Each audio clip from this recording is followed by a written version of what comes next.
No niin, siellä on nyt räftiä. Tästä olisi lähdössä liikkeelle ensimmäinen kalareissu.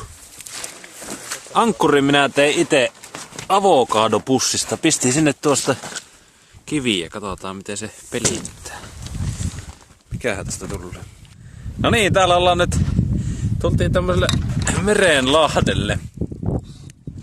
Mulla on tuo virveli tuossa tiivi alla vedossa ja tavoitteena olisi saada se tämmönen ensimmäinen backrafti-kala. Se voi olla kyllä liikaa pyydetty.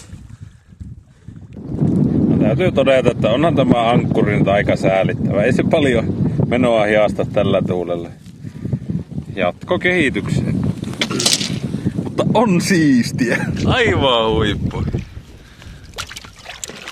Täällä vaan lillutaan auringonpaisteessa ja pitäisi mennä tuohon kalapaikoille.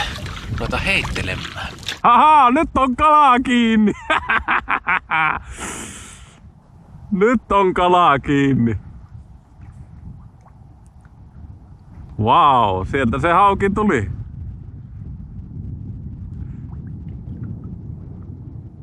Tämä ui vähän niinkö iso kala, mutta ei tämä nyt valtavaa oo. Saattaa olla 2 kiloa. On, se on varmaan yli 2 kiloa. Varmaan 2,5. Vau, hieno hauki. Kattokaa sitä. Hieno kala.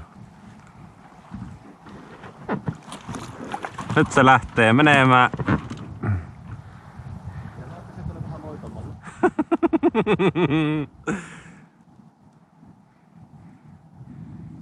Tule. Haukihan se siellä.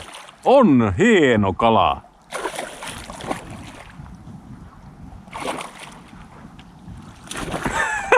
Se on siellä. Tää on oikeesti 3 kiloa ainakin. Haluatko nää purkkikallaa tästä? Makia kala, se on ihan kokonaan sillä suussa se uisti. Nyt ne pihit jäi tuonne autoon. Mä tiedän, että uskallanko mä ottaa sitä tänne räftiin edes sisälle. Kato miten hieno. Se kieltämättä on. Moraalisesti mun kala. Ranta on kyllä vanhus- ja merityyli. Nyt meillä on niin iso kala täällä, että pakko meloa rantaan. Ei tämän kanssa muuten päästä täältä.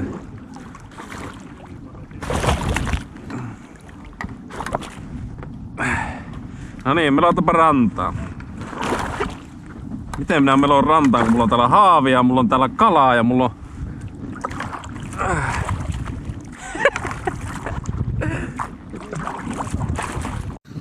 Kattokaa mikä lötkö sieltä tuli.